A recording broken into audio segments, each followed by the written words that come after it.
माननीय संसदीय कार्य मंत्री जी ने कहा कि national sports governance bill 2025 and the national anti doping amendment bill 2025 दो महत्वपूर्ण bill pay business advisory committee में माननीय संसदीय कार्य मंत्री जी ने उल्लेख किया कि आपने सहमति दिया और इस पर 2 दिन के चर्चा के लिए सहमति दिया।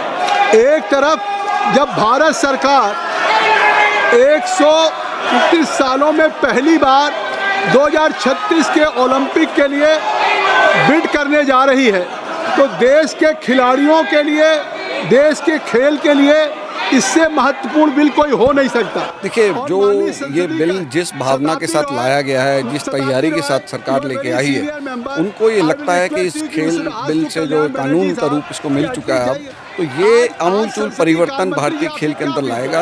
और हमारी इस बारे में जो केंद्रीय खेल मंत्री डॉक्टर मनसुख मांडविया हैं, उनके साथ बहुत इंटरेक्शन हुआ, उनके घर में भी, कार्यालयों में भी।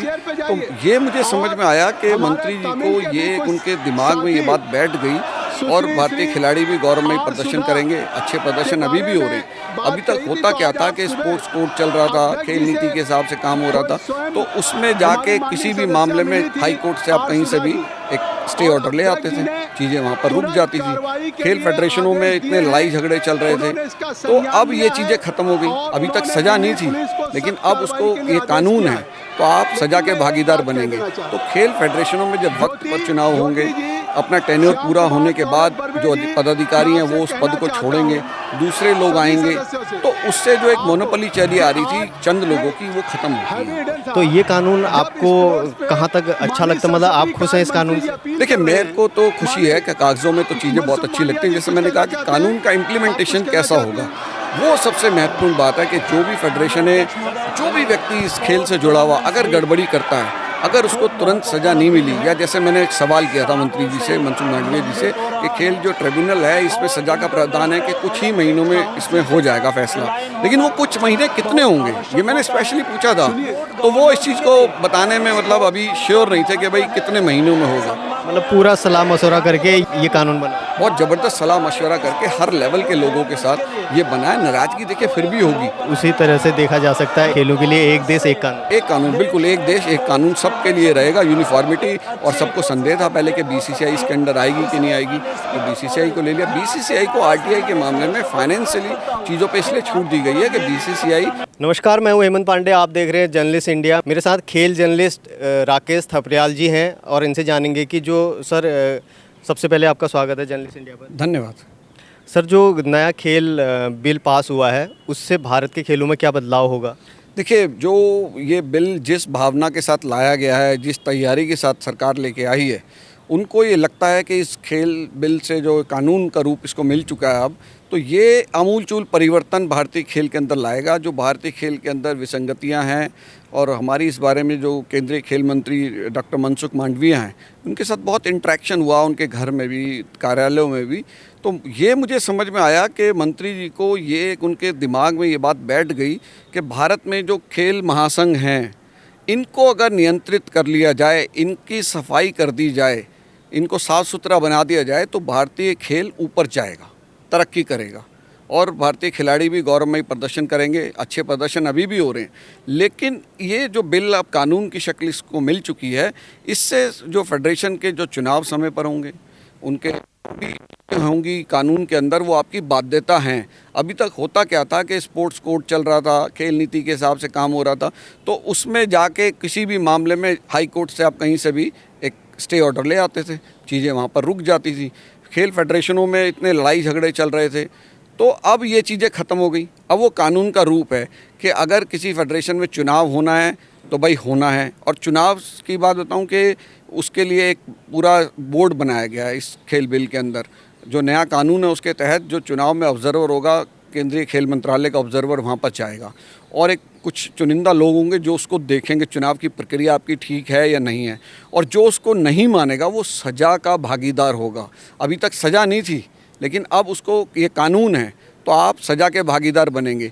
तो खेल फेडरेशनों में जब वक्त पर चुनाव होंगे, अपना टेन्योर पूरा होने के बाद जो पदाधिकारी हैं वो उस पद को छोड़ेंगे, दूसरे लोग आएंगे, तो उससे जो एक मोनोपोली चली आ रही थी चंद लोगों की, वो ख़त्म होगी यहाँ पर। मतलब कि एक डर होगा। नहीं, डर बिल्कुल बहुत भयंकर डर होगा भाई, क्योंकि अब तो ये कानून है ना, ये सलाहकार वाली बात नहीं। और फिर लोग बार बार कोर्ट में जाते थे खेल से जुड़े हुए लोग, तो इसमें क्या किया, अब एक खेल पंचायत बनाया गया है जिसे ट्राइब्यूनल कहते हैं। तो उसमें आपकी शिकायतें आएंगी और उस ट्राइब्यूनल में महीनों के अंदर फैसले होंगे। ये मैंने पूछा था खेल मंत्री से, ये जब बिल संसद में लाया जा रहा था उससे पहले उनके साथ डिस्कशन चल रहा था कि भाई ये आखिर महीने भी कितनी समय सीमा होगी।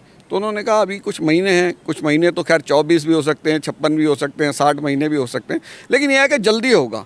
और उस जो ट्रिब्यूनल का फैसला होगा उसके खिलाफ खाली आप सुप्रीम कोर्ट में जा सकते हैं, और उस ट्रिब्यूनल के अंदर जजेस रखे जाएंगे, एक अच्छे लेवल के जजेस होंगे। तो वो जज भी जो फैसले देंगे, तो सरकार को लग रहा है कि सुप्रीम कोर्ट में भी वो फैसले ज़्यादा पलटे नहीं जाएंगे। तो ये सब खेल को चलाने वाली जो फेडरेशंस हैं उनको ये समझ आ जाएगा कि भाई अब हमें इस पे जाना पड़ेगा।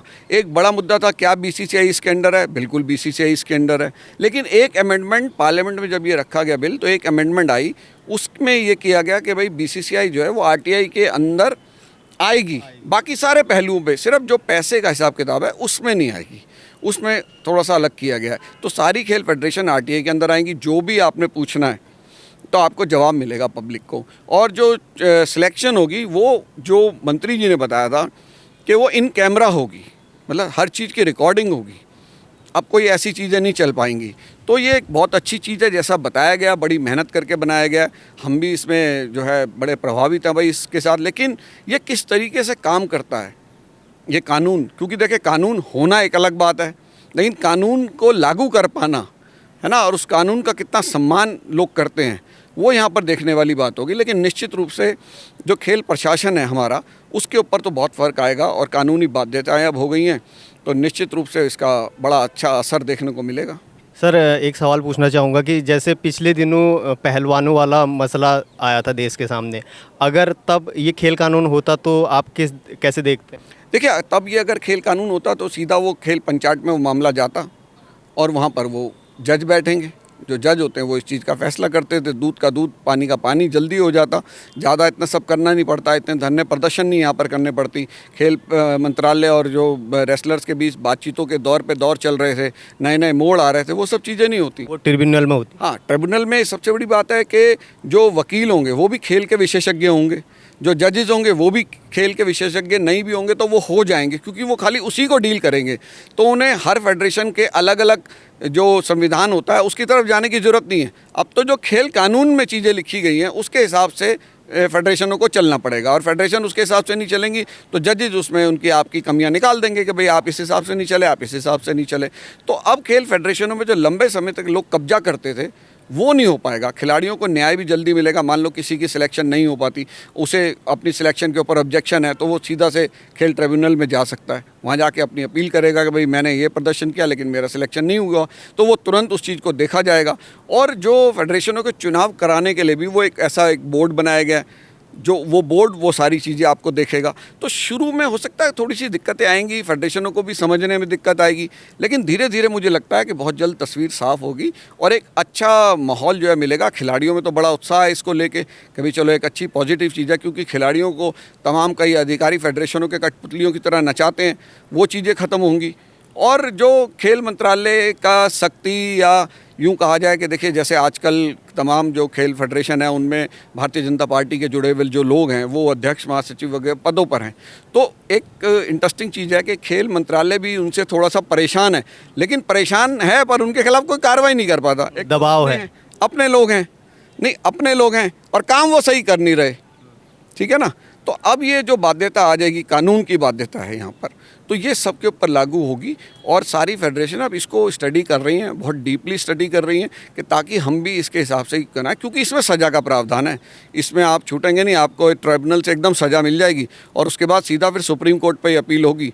तो खेल मंत्री मनसुख मांडविया के साथ जो हमारा डिस्कशन हुआ उसमें उनका ये कहना था कि जो खेल पंचायत में वकील रखे जाएंगे ट्रिब्यूनल में, वो अच्छे लेवल के जजेज होंगे, तो वो जजेज जो फैसला देंगे तो वो इतना ख़राब तो फैसला देंगे नहीं कि वो सुप्रीम कोर्ट में एकदम से पलट जाए चीज़ें।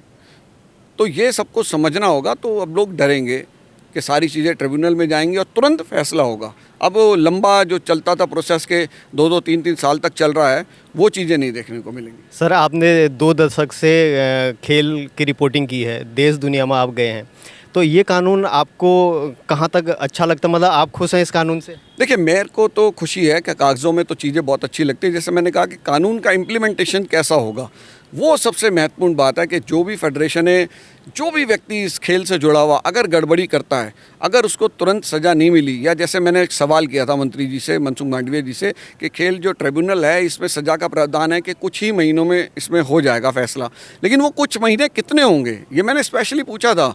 तो वो इस चीज़ को बताने में मतलब अभी श्योर नहीं थे कि भाई कितने महीनों में होगा, क्योंकि महीनों में तो देखिए, मैंने बताया 50 महीने हो सकते हैं, 100 महीने हो सकते हैं, 200 महीने हो सकते हैं, कई साल बीत जाएंगे, उसमें महीनों के नाम पर कई साल बीत जाएंगे, जो कि पहले भी होता था। तो वो चीज़ें नहीं होंगी। मांडविया साहब ने एक बड़ी अच्छी चीज़ ये बताई कि पहले क्या होता था कि किसी भी तमाम हाई कोर्टों से जाके लोग स्टे ले आते थे किसी भी फैसले के खिलाफ, सरकार के फैसले के खिलाफ या फेडरेशन के फैसले के खिलाफ। वो चीज़ें अब नहीं होंगी। अब कानूनन आपको उस ट्रिब्यूनल में जाना पड़ेगा जो भी आपके साथ होगी। तो मुझे तो इसका अच्छा असर लगता दिखाई दे रहा है, लेकिन यह है कि भाई उसको इम्प्लीमेंटेशन उनका बेहतर ढंग से हो, जो लोग ट्रिब्यूनल में रखे जाएँ वो अच्छे हों। मंशा बहुत अच्छी है सरकार की। मांडविया साहब ने भी कहा कि भाई, और एक अच्छी बात बताऊँ, इस जो स्पोर्ट्स बिल जब ये बन रहा था तो मांडविया साहब ने न केवल जो अपने लोग हैं उनसे बात की, जो खेल फेडरेशनों में उनसे बात की, बल्कि जो खेल से जुड़े हुए मामलों के वकील हैं उनको बुला के भी उन्होंने बातचीत की। भाई, इस बिल में अगर आपको कुछ कमियां लग रही हैं तो आप अभी बता दो, हम उस पर डिस्कशन करके उसको ठीक कर लेंगे। ताकि, क्योंकि कोर्ट में तो वही वकील खड़े होते हैं ना आपके किसी भी नियम के खिलाफ। तो उन्होंने वो चीज़ भी की। और यही नहीं, उन्होंने कांग्रेस के राज में खेल मंत्री रहे अजय माकन साहब, जो कि इस वर्तमान में कांग्रेस के राष्ट्रीय कोषाध्यक्ष हैं, उनकी बनाए वो भी स्पोर्ट्स बिल लाना चाहते थे, एक नई खेल नीति ला रहे थे। वो कांग्रेसियों ने ही नहीं आने दी, उनकी पार्टी के लोगों ने, कैबिनेट में ही वो पास नहीं हो पाई थी। तो मांडविया साहब ने बताया कि मैंने अजय माकन से भी बात की, क्योंकि उनकी उस खेल नीति जो उन्होंने बनाई थी उसमें भी कई बातें, अच्छी बातें थीं, तो उनके साथ भी उन्होंने डिस्कशन किया है। तो एक अच्छी बात है कि आपने विपक्षियों के साथ भी जाके इंटरेक्शन किया और उनकी तारीफ़ भी आप कर रहे हैं कि भाई वो अच्छा काम कर रहे थे। यह अलग बात है कि उस समय वो इसको नहीं ला पाए बिल को पार्लियामेंट के अंदर। तो एक अच्छी चीज़ है कि विरोधियों से, जो वकील सरकार के खिलाफ कोर्ट में खड़े होते हैं, उनसे भी उन्होंने चर्चा कर ली। हम पत्रकारों से, खेल पत्रकारों से भी चर्चा की, क्योंकि मांडविया साहब को तो देखो, खेल मंत्री बने क्या होते हैं, मंत्री को एक 3-4 साल होते हैं। अब हम लोग 35 साल से अगर खेल की रिपोर्टिंग कर रहे हैं और हर खेल के ग्राउंड लेवल से लेकर टॉप लेवल तक चीज़ें हमें पता रहती हैं काफ़ी।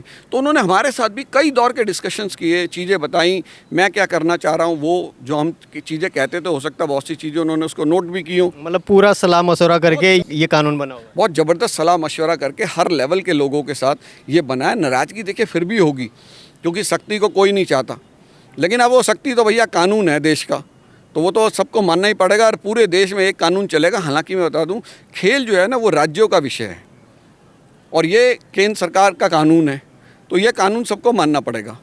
तो ये एक अच्छी बात है कि पूरे देश में अब एक खेल का कानून चलेगा। हर फेडरेशन के लिए एक नियम चलेंगे, हर सिलेक्शन प्रोसेस के लिए एक नियम चलेंगे, हर जो आपकी शिकायतें होंगी उनकी सुनवाई के लिए एक नियम होंगे। तो मतलब कि ये उसी तरह से देखा जा सकता है, खेलों के लिए एक देश एक कानून। एक कानून, बिल्कुल एक देश एक कानून सबके लिए रहेगा, यूनिफॉर्मिटी। और सबको संदेह था पहले कि बीसीसीआई इसके अंडर आएगी कि नहीं आएगी, तो बीसीसीआई को ले लिया। बीसीसीआई को आरटीआई के मामले में फाइनेंशियली चीज़ों पे इसलिए छूट दी गई है कि बीसीसीआई फाइनेंस सरकार से लेता नहीं है, केंद्र सरकार से बिल्कुल भी, वो उनके ऊपर निर्भर नहीं है फाइनेंस के मामले में। बाकी सारी फेडरेशनें केंद्र सरकार से जो है अनुदान लेती हैं, तो इसलिए ये एक सिंपल सा मामला। और आरटीआई उसका कमाई का तरीका अलग है, उसका कमाई का अपने देखो, उसके पास स्पॉन्सरशिप सब है सरकार से। हालांकि मैं अभी भी इसके खिलाफ हूँ, क्योंकि कहीं ना कहीं इसको स्टडी किया जाएगा कि बीसीसीआई के पास भी जो कमाई आती है वो कहीं ना कहीं घूम फिर के हम जैसे टैक्स पेयरों के जरिए ही आती है। भाई, हम टिकट खरीदते हैं मैच देखने के लिए, अगर एक आम आदमी टिकट खरीदता है तो वो टैक्स पेयर है, तो ये टैक्स पेयर की मनी तो बीसीसीआई के पास जा रही है। लेकिन एक ये अलग विवाद का विषय है, इस पर भी विचार विमर्श हो सकता है आगे, लेकिन फिलहाल के लिए ये स्थिति है। बाकी सारी फेडरेशनें जो सरकार से अनुदान लेती हैं वो हर चीज़ में अब आरटीआई के अंडर में आएंगी। अपनी ढपली अपना राग किसी का चलेगा नहीं, पूरे देश में एक खेल का कानून चलेगा। हालांकि उसको अभी स्टडी करना, उसके फाइनर पॉइंट्स क्या हैं, उसकी गड़बड़ियाँ क्या हैं, तो जैसे संविधान में संशोधन होते हैं, कभी कुछ कमियां रह गई होंगी तो वो भी आगे ठीक की जाएंगी, इसमें दुरुस्त हो जाएंगी। लेकिन अभी फ़िलहाल के लिए ये एक अच्छा कानून लग रहा है। सर एक लास्ट सवाल आपसे, आपने इतने लंबे समय से खेलों की रिपोर्टिंग की है, आपने देश दुनिया में तमाम खेल देखे हैं, खेलों के कोड देखे हैं, किस तरीके से खेल होते हैं वो सब देखे हैं। तो अभी आप क्या संदेश देना चाहेंगे एक खेल पत्रकार के तौर पर कि इन फेडरेशनों को किस हिसाब से काम करना चाहिए खेलों में बदलाव के लिए या युवाओं को खेलों से जोड़ने के लिए? देखिए, इस खेल कानून की जो सबसे बड़ी नकेल है ना, वो फेडरेशनों के ऊपर है, जो खेलों को चलाती हैं, जो खेलों को बनती तो प्रोत्साहन देने के लिए हैं। लेकिन जो मैंने बताया ना, खेल मंत्रालय, खास तौर पे जो हमारे खेल मंत्री हैं डॉक्टर मनसुख मांडविया, वो एक चीज़ उनको समझ आ गई कि इन फेडरेशनों को कंट्रोल करना बहुत ज़रूरी है। जब तक इन पे कंट्रोल नहीं होगा, जब तक इनको साफ़ सुथरा नहीं किया जाएगा, तब तक खेल का विकास हो नहीं सकता हमारे देश में। बड़ा मेहनत का काम है। और ये खेल फेडरेशन के, मैं बताऊँ, मेरे पिता स्वर्गीय कमलेश थपलियाल बरसों खेल पत्रकार रहे हैं, और उनका कहना होता था कि जो भी आदमी खेल फेडरेशन से जुड़ा है वो कभी सीधा नहीं हो सकता। सीधा कोई कितना भी होगा, लेकिन इतना नहीं हो सकता। अगर वो बहुत सीधा होगा तो खेल फेडरेशनों में नहीं घुस सकता। मतलब कि आप जो अभी कहानी बता रहे हो, ये तो बहुत लंबे समय से 60-70 के दशक हाँ, और अभी हम 2025 में हैं। हाँ। तो आप 60-70 के दशक से 2025 तक को जोड़ रहे हैं। हाँ, वो ये चीज़ें आई। आप देखिए, मैं आपको बताऊं कि जो भारत में खेल का सबसे बड़ा संगठन है भारतीय ओलंपिक संघ, उसकी जो अध्यक्ष हैं पीटी उषा हैं, पुरानी एथलीट हैं, हालांकि वो राज्यसभा की सांसद हैं बीजेपी समर्थन के साथ। तो वो पहले इस खेल कानून के इसके खिलाफ थी, इस बिल के खूब खिलाफ बोलती थी कि भाई नहीं, इससे जो इंटरनेशनल ओलंपिक कमेटी है वो हमारे खिलाफ हो जाएगी, हमें ओलंपिक के मेज़बानी में दिक्कत आएगी, हमें कॉमनवेल्थ गेम्स की मेज़बानी नहीं मिलेगी। लेकिन अब पार्लियामेंट में उन्होंने इसके पक्ष में बड़ा अच्छा भाषण दिया, तो उनका भी हृदय परिवर्तन हुआ, मन परिवर्तन हुआ, मस्तिष्क परिवर्तन हुआ इसके बारे में, जब उन्होंने इसकी डिटेल्स को जाना। तो ये जो खेल फेडरेशनों में सफाई अभियान इससे चलेगा, वो मुझे लगता है वो एक बहुत बड़ा रास्ता साफ होगा यहाँ पर। सर थैंक यू, आपने हमें समय दिया इसके लिए। धन्यवाद आप। बाकी देश और दुनिया की तमाम छोटी बड़ी खबरें आप पढ़ सकते हैं जर्नलिस्ट इंडिया की वेबसाइट पर। तो लॉग इन करिए www.journalistindia.com and .in। इसके अलावा यूट्यूब, फेसबुक, इंस्टाग्राम और एक्स पर भी जर्नलिस्ट इंडिया को फॉलो करें।